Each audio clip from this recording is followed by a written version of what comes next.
Ceci est un livre audio autogénéré par Google. Histoire et idées des arts. Collection dirigée par Bruno Pequigno. Cette collection accueille des essais chronologiques, des monographies et des traités d'historiens, critiques et artistes d'hier et d'aujourd'hui. À la croisée de l'histoire et de l'esthétique, elle se propose de répondre à l'attente d'un public qui veut en savoir plus sur les multiples courants, tendances, mouvements, groupes, sensibilités et personnalités qui construisent le grand récit de l'histoire de l'art, là où les moyens et les choix expressifs adoptés se conjuguent avec les concepts et les options philosophiques qui depuis toujours nourrissent l'art en profondeur. Dernière parution. Marie-Hélène Hérault-Bibeau, De l'architecture à l'écologie. La dynamique créative de Hundertwasser, 1928 à 2000, au prisme de ses écrits, 2020. Marie-Hélène Hérault-Bibeau, peinture, tapisserie, timbre, estampes. La dynamique créative de Hundertwasser, 1928 à 2000, au prisme de ses écrits, 2020. Marie-Hélène Hérault-Bibeau, empreinte, influence et emprunt. La dynamique créative de Hundertwasser, 1928 à 2000, au prisme de ses écrits, 2020. Aurélie Martineau pour un autre contemporain, Jie Ying, un peintre d'aujourd'hui, 2020. Franklin Barès, Les peintures transposées du Louvre, données sur l'évolution des techniques de transposition des peintures de Chevalet en France, de 1750 à 1848, 2020. Maya Varsimashviliraphael, L'itinéraire géorgien de l'avant-garde, 2019. Olivier Dehaye, Jean-Léon Gérôme. Désir d'Orient, 1824 à 1904, 2018. Claude-Stéphane Perrin, Cézanne. Le désir de vérité, 2018. Giovanni Gioppolo, Lucio Fontana, Le spatialisme. L'aventure d'un artiste, la destinée d'un mouvement, 2017. Fabienne Doulé-Cher, Poétique de la simultanéité dans les écrits de Pablo Picasso, 2017. Olivier Dehaye, Paul Delaroche, peintre du juste milieu, 1797 à 1856, 2016. Peggy Bonnet-Vergara, Wilfredo L'âme et l'éternel féminin, 2015. Le poète comprend la nature mieux que l'homme de science. Novalis. Avant-propos. Alors qu'en cette année est commémoré le 20e anniversaire de sa disparition de Hundertwasser, 1928 à 2000, ce dernier volet est consacré à la dynamique créative architecturale et écologique. Les deux parties de ce volume reposent sur l'analyse notamment stylistique de ses écrits, termes génériques recouvrant poésie, prose, considérations plus techniques, pamphlets et manifestes. Rédigés et ou prononcés en allemand, voire en anglais, ils ont autant exposé que nourri le chemin vers l'architecture et l'écologie d'un artiste empathique, désireux de remodeler le monde moderne en redonnant sa place à la nature. Elles sont doublement innovantes puisque ce langage discursif n'ayant pas été traduit en français, elles s'attachent tant à présenter une traduction en français et en proposent encore une analyse, notamment stylistique. La première partie s'attache à la vigueur avec laquelle le discours hundertwasserien mit en lumière ses conceptions esthético-philosophiques dans le domaine architectural. Elle examine sa prise conscience précoce de l'importance de l'architecture. Elle analyse comment son langage discursif lui permit d'asseoir ses convictions. Il s'agit ensuite de comprendre comment et jusqu'où Hundertwasser s'engagea dans la réalisation de ces architectures innovantes. La seconde partie décrit la dynamique écologique hundertwasserienne, indissociable et concomitante de ses créations picturales et architecturales. Elle montre comment le mode de vie revendiqué dès sa jeunesse par un artiste dont l'œuvre est perméable à la vie, et réciproquement, annonça des écrits et autres manifestes, visionnaires, luttant notamment contre une consommation débridée. Elle souligne encore par quels moyens l'engager et quels investissements l'artiste chercha à convaincre de la nécessité de se tourner vers des énergies plus respectueuses de la nature. Est enfin étudié comment Hundertwasser, visionnaire, mit en pratique le traité de paix avec la nature, appelé de ses vœux.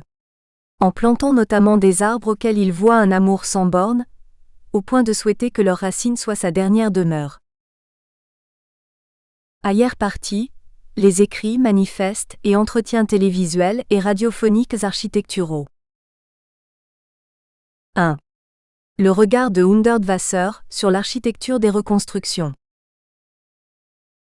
L'esprit du Bauhaus. En 1919, Gropius créa à Weimar le Staatliche Bauhaus, littéralement Maison du bâtiment de l'État. En abrégé, Bauhaus, vrai projet social dans le contexte de la reconstruction post-1918, devant rendre vie à l'habitat et à l'architecture en synthétisant les arts plastiques, l'artisanat et l'industrie. Ses activités et ses directeurs, Gropius, Meyer, Mies von der Rohe, en firent un puissant mythe moderne, incontournable de la création. Une mise en perspective des recherches de la période du Bauhaus de Weimar, 1919 à 1925, et des travaux de Hundertwasser permet d'éclairer sa réflexion esthético-philosophique qui prit naissance après 1945. Convergence. Les différentes sources du Bauhaus puisèrent dans la Sécession, dans les ateliers viennois et les ateliers des Arenkraft. Adepte du principe de l'œuvre d'art totale, Gesamtkunstwerk, le Bauhaus fut une synthèse de ces tentatives. Autre source notable, l'organisation des chantiers des cathédrales. Dans son manifeste inaugural, Gropius lança le mot d'ordre « Architectes, sculpteurs, peintres, nous devons tous redevenir artisans ». Au Bauhaus flottait dans les esprits le souvenir des grands chantiers des cathédrales du XIIIe siècle français, leur organisation en métier, communauté agissant dans l'unité et tendant à un même but. Si l'organisation complexe des métiers ne put plus s'appliquer à l'école, les classes y furent remplacées par des ateliers, ce qui est à mettre en perspective avec la pédagogie de l'artiste. On y revenait à l'essentiel, esprit, audace et souffle créateur, chers eux aussi à Hundertwasser, qui comme Y. Klein eut la nostalgie de l'esprit du compagnonnage animant le Moyen-Âge les chantiers des cathédrales.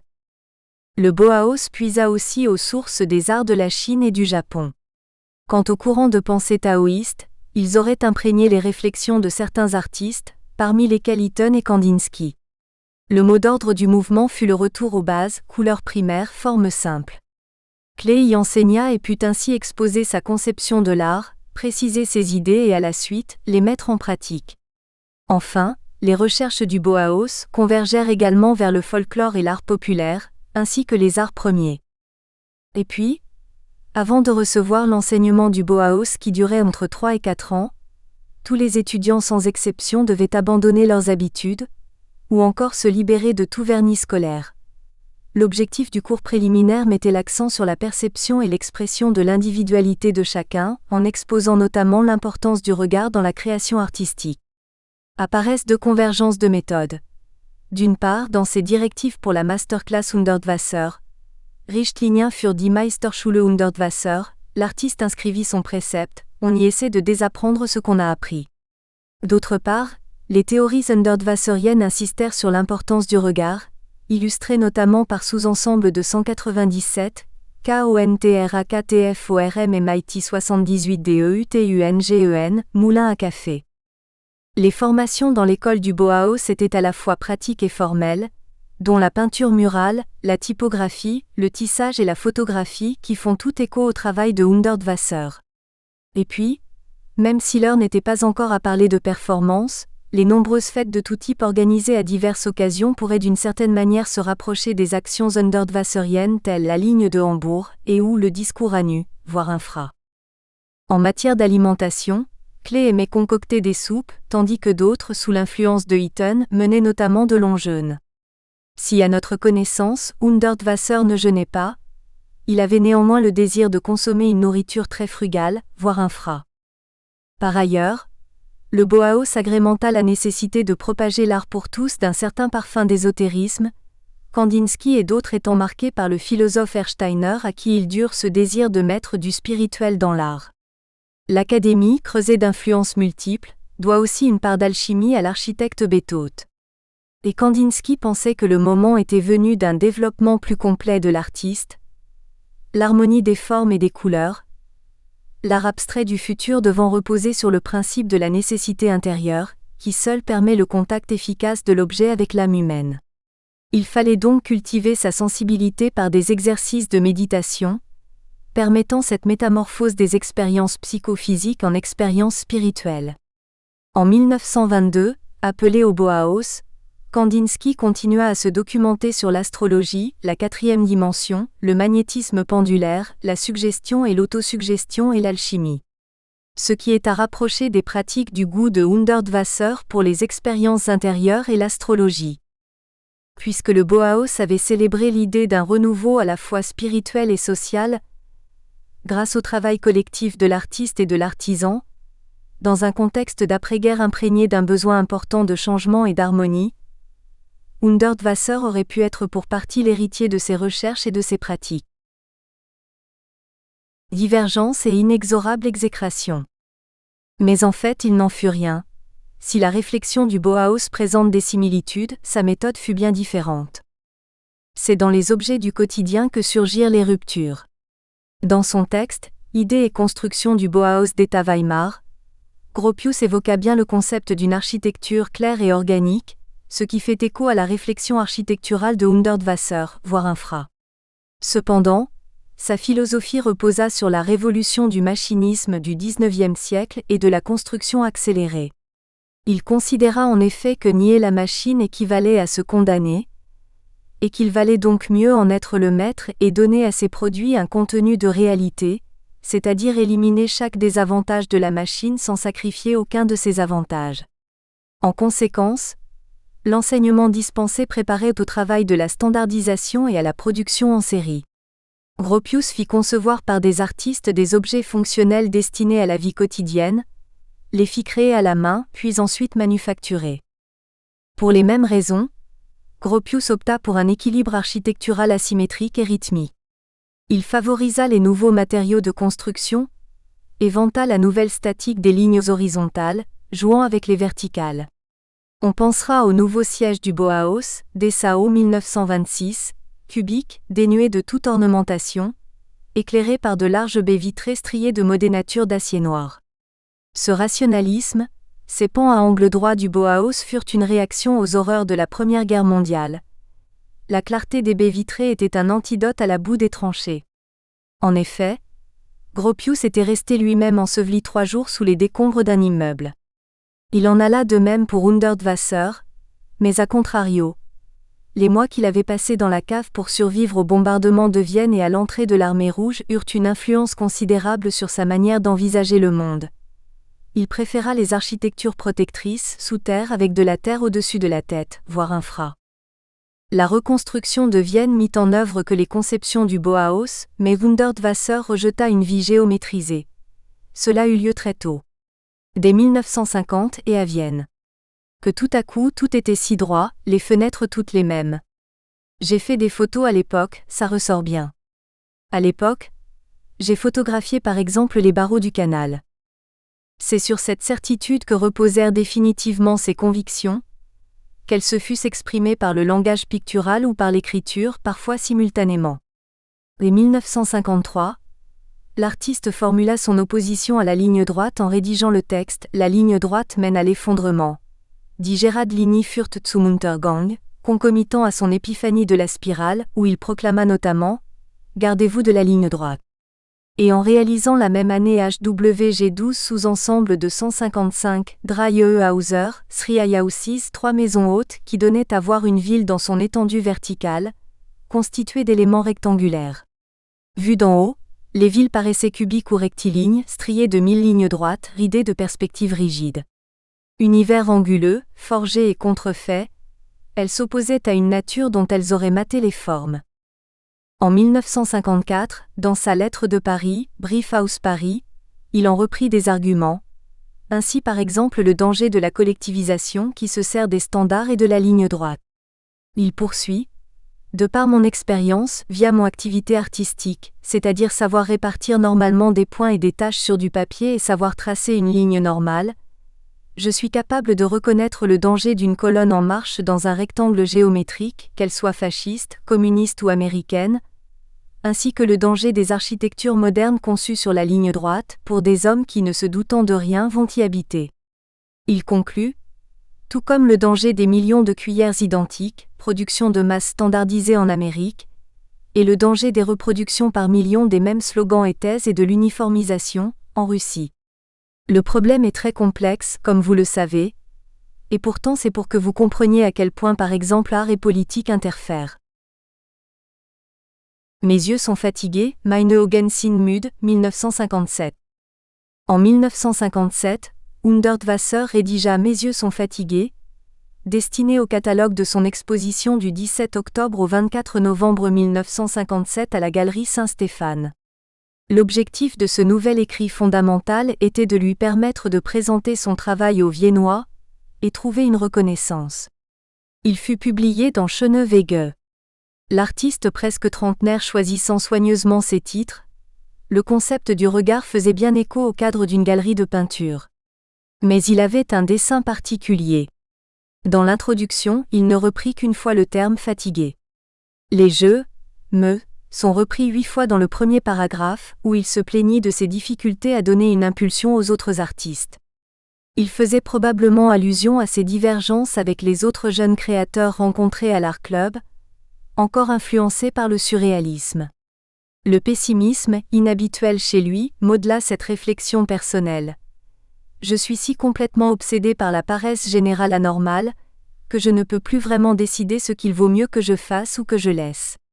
Je dois avouer que je suis pris dans une effrayante nasse, et plus je vieillis, plus je suis fatigué de me battre contre des mailles qui sont maintenant carrées. Mais très vite, Hundertwasser revint sur le combat qu'il menait contre la ligne droite, citant 2 fois sa théorie du transautomatisme, publiée quelques mois plus tôt et non encore assimilée par les autres jeunes créateurs.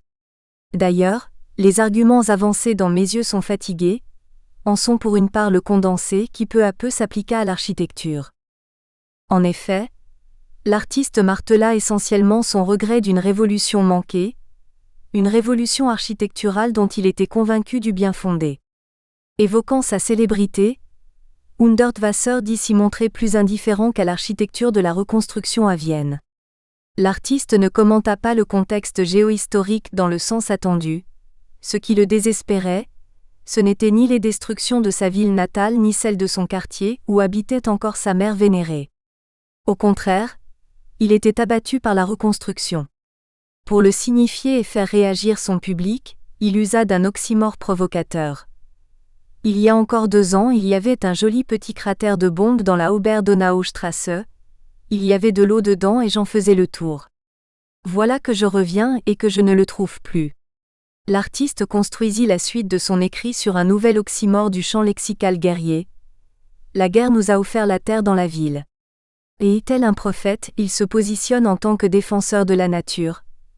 Au lieu de la préserver, on l'a encore plus violée qu'auparavant. La terre se vengera, et comme la terre à nouveau va se révolter vraisemblablement très bientôt, je n'aurai rien pu y faire. Par une violente question rhétorique, Hundertwasser dénonce encore l'absurdité et le danger que représente le remplacement des ruines par une uniformisation architecturale. Faut-il qu'il y ait une autre guerre, une plus abominable encore ? Il interpelle les politiques et les urbanistes qui, contrairement à lui, n'ont tout simplement pas la connaissance de l'ordre vrai, qui n'ont pas rendu sa place à la terre, cité 3 fois, n'ont pas banni le retour des trottoirs lisses ni la construction normative.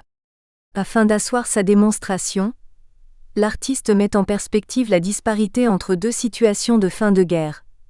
Qu'en 1920 on ait lissé le trottoir et les façades, c'était nécessaire, mais en 1957, c'est une folie que je ne comprends pas.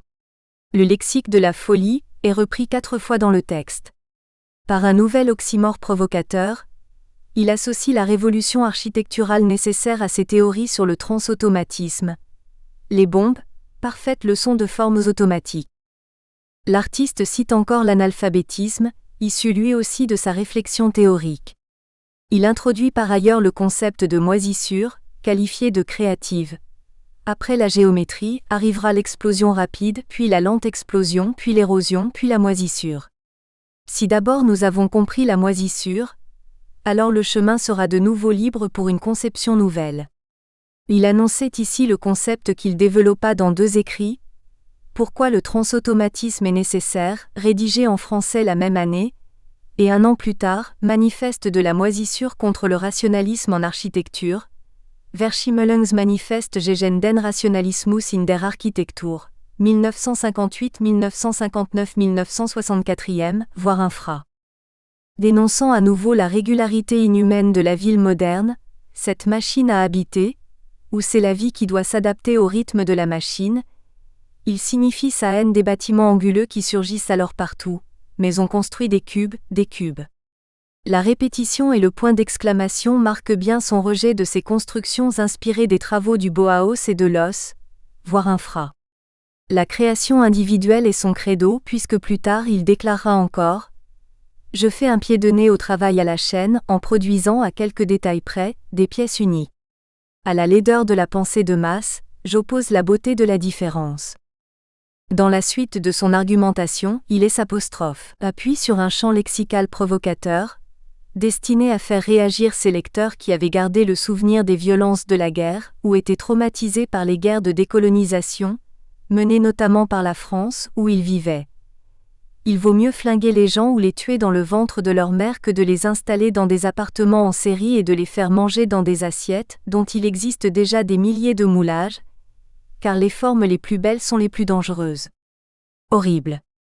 Ces mises en perspective d'une radicalité extrême laissent bien transparaître son inexorable exécration du Bauhaus et de son principe d'uniformisation.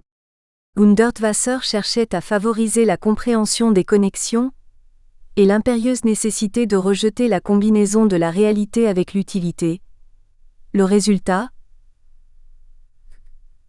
Que ce soit une architecture aux angles à 90 degrés, ou des objets du quotidien produits à la chaîne n'étant ni paisibles ni ne conduisant au bien-être des populations. Ses convictions s'inscrivirent dans sa démarche holistique, qui conduisit ses travaux à venir. Car déjà Hundertwasser intercédait pour ceux que l'on traite comme des bestiaux, mais à forme humaine. Bien des écrits à venir s'enracinent dans ce texte. Pourquoi le transautomatisme est nécessaire ? 1957. Dans cet écrit rédigé en français, l'artiste poursuivit sa lutte contre la ligne droite et les constructions du Bauhaus, reprenant majoritairement d'anciens concepts, dont l'analphabétisme. L'analphabétisme, c'est l'impotence du voir parce que voir est identique avec créer. Il critique le système scolaire, à remplacer par une sorte de création obligatoire. Et développe encore l'argumentaire provocateur de « mes yeux sont fatigués », en l'appliquant aux objets manufacturés identiques, mais aussi à l'habitat. Mieux vaut fusiller les gens à la mitrailleuse ou les abattre dans le ventre de leur mère que les pousser à habiter dans des maisons-boîtes dont il y a une infinité de pareilles et qu'ils n'ont pas construit, et qu'ils sont incapables de transformer même si on leur en donne cette autorisation. S'ensuit une nouvelle provocation, renforcée par l'accumulation. Ainsi les fusillades, les chambres à gaz, et les avortements deviennent des péchés, moindres, et négligeables à côté de cela. Outre son vécu familial de la Shoah, peut-être fait-il aussi allusion à la collusion avec le pouvoir nazi de certains membres du Bauhaus qui, en 1934, contribuèrent à une exposition au contenu ouvertement antisémite, raciste et impérialiste. Ou à l'architecte autrichien Effertel, participant à la construction du camp d'Auschwitz. À la suite, Hundertwasser, provocateur, emploie en renforcement deux antiphrases anaphoriques écrites en majuscules. Quelle joie, je comprends parfaitement, ça a pu être en 1940 de mitrailler des belles, et pures et lisses rectangles blanches, quelle joie de dropper des bombes sur des cubes parfaits et caréoïdes, et des structures de leur espèce. Un poème liste à la ponctuation particulière clôture le texte. Dans cette profession de foi sur la moisissure émergent les néologismes caréoïdes, spiraloïdes, fluidoïdes, destinés à définir sa méthode. Et les explosions sont devenues lentes, et les lentes sont devenues champignons, et les champignons, vous les savez, sont la première forme de la création qui bouge par elle-même. Encore une fois, les événements à leur tour de rôle, les caréoïdes, les explosions subites, les explosions lentes, les spiraloïdes ou les fluidoïdes ou les spiraloïdes, les champignons, les ensuite. En 1967, dans son discours à nu pour la troisième peau, voire infra, Hundertwasser reprit l'argument provocateur de donner un coup de pied. En 1968, à Vienne, l'artiste publia Los von Los. Gese für individuelle Bauveränderungen oder Architektur Boycott Manifest. Séparons-nous de l'os. Loi pour la modification individuelle de la construction ou manifeste du boycott de l'architecture, voire infra, où il s'insurgea à nouveau contre les influences néfastes du Bauhaus. Interviewé en 1979, il martela encore qu'il fallait par tous les moyens lutter contre le danger de la standardisation et favoriser la différence. La prochaine révolution, je le sentais, Serait-ce celle des hommes qui se soulèveront un jour contre l'angle droit et la confection que même la machine refuse? L'homme ne doit pas se régler d'après la machine, mais la machine doit être adaptée à l'homme. La première chose qu'il faut faire quand on achète une machine, c'est lui donner un coup de pied pour qu'elle diffère des autres. C'est sans doute cette hostilité qui le conduisit à écrire en 1985 : « Autrefois, les peintres ont peint des maisons, aujourd'hui les peintres doivent inventer des maisons, et les architectes doivent construire d'après les tableaux, car il n'y a pas de belles maisons. » Si bien qu'en 1987, après la réalisation de la maison Hundertwasser, voire Infra, l'artiste manifesta de nouveau son hostilité envers le Bauhaus, développant par exemple cette énumération péjorative. On peut décrire la mentalité du Bauhaus dans le domaine de la construction de logements comme suit: sans sentiment et sans émotion, dictatoriale, insensible, agressive, simple, stérile, austère, froide, non poétique, non romantique, anonyme et vide. Par dictatoriale, il se peut aussi que l'artiste veuille indiquer que l'arrière-plan marxiste du mouvement, pour lequel il n'éprouvait qu'aversion, ait contribué à son rejet. D'autant que, à la manière des relations difficiles entre Autrichiens et Allemands, Hundertwasser accusa l'Allemagne, pays du romantisme, d'avoir été l'un des principaux facteurs de la destruction de tout ce qui est romantique dans le monde. La faute en revenait au Bauhaus et à son petit groupe de théoriciens qui avaient complètement faussé les valeurs et endoctriné les gens, afin de s'en servir comme cobayes pour leurs expériences éducatives absurdes. On notera encore que l'idée du serment d'Hippocrate rejoint la mission dont Hundertwasser se sentit investi pour la lutte contre le Bauhaus et sa standardisation, son uniformisation et surtout ses héritiers. Nos villes sont les idées saugrenues transformées en béton d'architectes criminels auxquels ne s'applique pas le serment d'Hippocrate qui doit dire ici : « Je me refuse à construire des maisons par lesquelles la nature et les hommes se font du mal. » 2 générations d'architectes possédant la mentalité du Bauhaus ont détruit notre habitat. Une dizaine d'années plus tard, en 1998, interrogé sur son regard sur le kitsch, voire infra, Hundertwasser se montra moins véhément contre le Bauhaus. Plus pédagogue dans sa démonstration de ses méfaits, il affirma : « Le kitsch est quelque chose qui peut faire mal. Quand il y en a trop, que c'est chargé, que ce n'est qu'une imitation bon marché. C'est pourquoi il y eut la contre-révolution d'Adolf Loos et du Bauhaus. Mais le vide, le propre, le froid et l'honnêteté que l'on opposa alors menèrent au néant, à l'aseptiser. Et le vide stérile est plus dangereux que le surchargé. » Éloge de l'ornement. Les bâtiments cubiques du Bauhaus étaient dénués de tout ornement, et les meubles, de la même facture radicale, eux aussi sans la moindre ornementation. Ce point de vue perdura sous le dernier directeur de l'institution, Mies van der Rohe, dont la devise était Less is more, moins, c'est plus. Dans la continuité de son rejet du Bauhaus, à l'opposé, Hundertwasser développa un ornement, ses œuvres étant aussi richement travaillées que des objets précieux. Cependant, s'il se fondait sur la tradition bien comprise, s'il avait le sens de l'héritage vivant et de la descendance artistique, il ne la parodiait pas. Son but était que l'aspect merveilleux et l'essence différente de l'objet d'art se laissent recréer par l'ornementation prodigue et la décoration par l'enjolivement. En 1983, l'artiste plaça en tête de son recueil Schöne son écrit über den Verzögerungsmechanismus, die Schutzschichten, die Oberfläche und die Vorurteilsfall, oder die positive Langzeitwirkung der negativen Beurteilung des Positiven. Ein Vorwort von Friedrich Hundertwasser, sur le mécanisme de ralentissement, les couches de protection, les ennemis de la surface et les cas de préjugés, ou l'effet positif de la longue durée des jugements négatifs du positif, une préface de Friedrich Hundertwasser. Y présentant ses principes fondamentaux, il y évoqua son parcours à la troisième personne, retournant les manifestations d'hostilité en sa faveur. Hundertwasser accepte volontiers les insultes à sa personne et à son œuvre et les porte comme un titre de noblesse. Il poursuit : ou « Je suis un enjoliveur », lors de la conférence de presse avec le maire Gratz en 1980 à Vienne.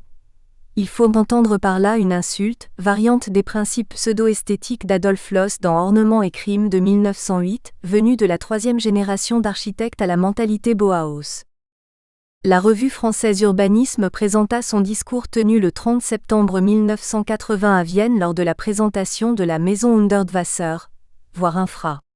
L'artiste y reprit méthodiquement ce concept d'ornement. Troisièmement, le bâtiment ne profite pas seulement aux 50 familles mais augmente la joie de vivre de milliers de gens qui passent tous les jours. On me reproche que la maison ne soit qu'un gag de ma part, et qu'elle ne représente qu'un embellissement inutile. Je suis fier d'être un enjoliveur. Tout ce qui dans le monde est laid, gris et sans cœur doit et devrait être un délit. Cette empathie réapparut dans une de ses réflexions sur l'architecture. Aujourd'hui, les architectes se posent la question de savoir s'il faut concevoir des bâtiments à partir du plan ou à partir de la façade. La composition à partir de la façade a très probablement des répercussions à l'intérieur de la maison. On peut en effet forcer le destin d'un bâtiment à partir d'un embellissement extérieur. Car la méthode rationnelle qui consiste à concevoir un bâtiment depuis un plan ne fonctionne pas. Si l'exacte chronologie de la présentation et de la conférence de presse est inconnue et que le texte allemand original correspondant manque, on observe que Hundertwasser reprend déjà à son compte le sobriquet d'enjoliveur dont on l'a affublé. Par ailleurs, on notera le choix malheureux du traducteur, embellissement. Je suis fier d'être un embellisseur. Car plus qu'à un artiste élargissant sa créativité, il appartient davantage au champ lexical des architectes, on pensera par exemple aux travaux d'embellissement. Enjoliveur semble plus adéquat. À partir de 1981-1983, Hundertwasser, adepte des néologismes, adopta définitivement cette dénomination d'enjoliveur, Behübscher. Notamment dans son discours sur la Schmelz, voire Infra, il proclama, accumulant des qualificatifs mélioratifs, « Je suis fier d'être un enjoliveur. » Il faudrait enjoliver le monde entier vraiment hideux, le gris monde sans cœur.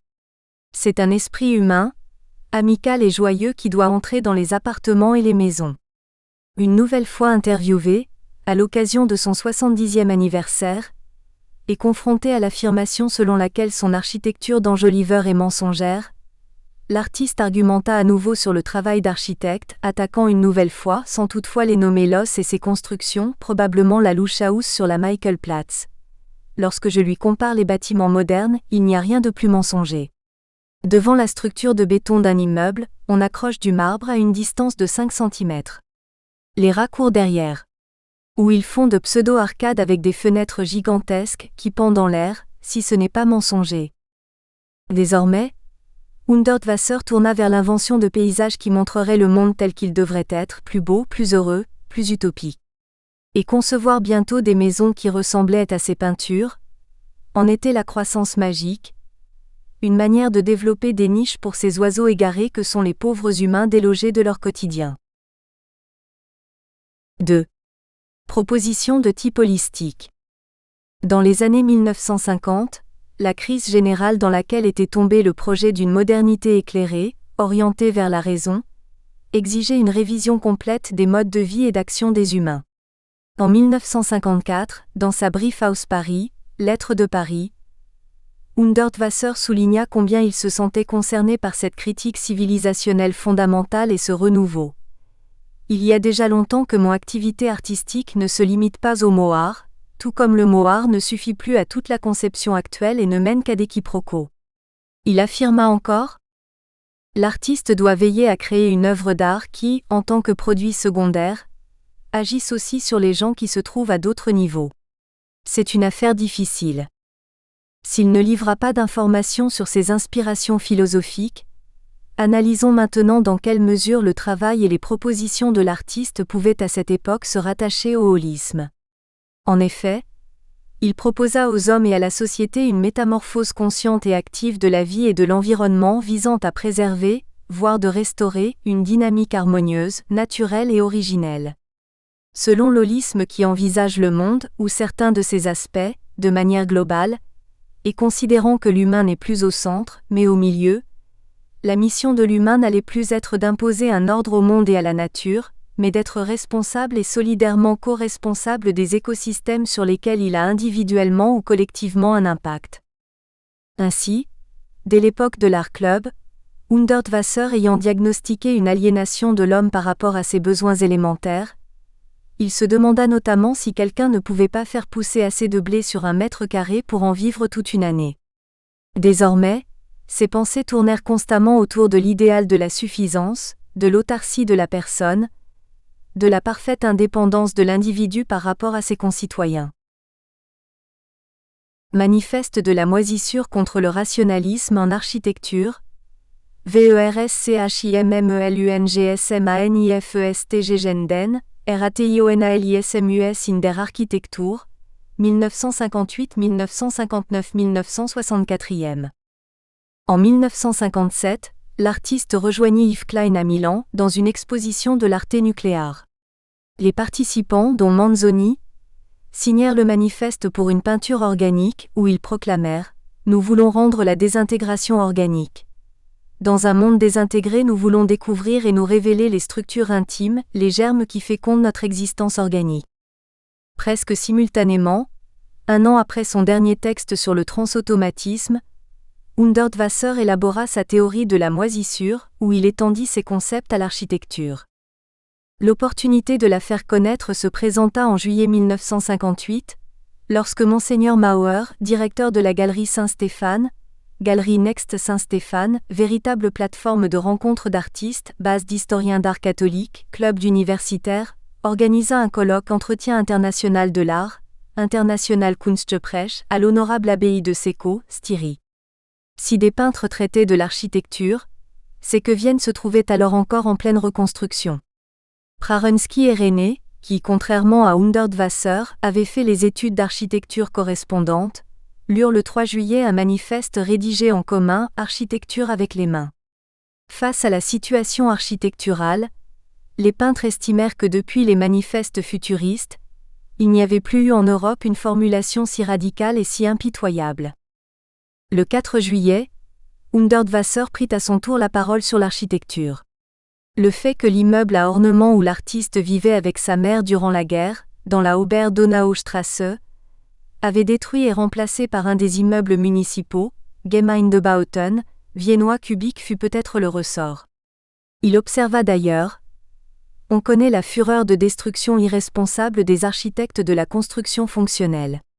Ils veulent tout simplement détruire les beaux immeubles aux façades de stuc des années 1890 et de l'Art Nouveau, et planter leur construction vide.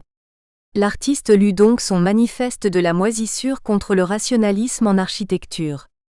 Il compléta en 1959 et 1964, ce qui est pris en compte dans cette étude, et le publia dans le recueil Schöne-Wege.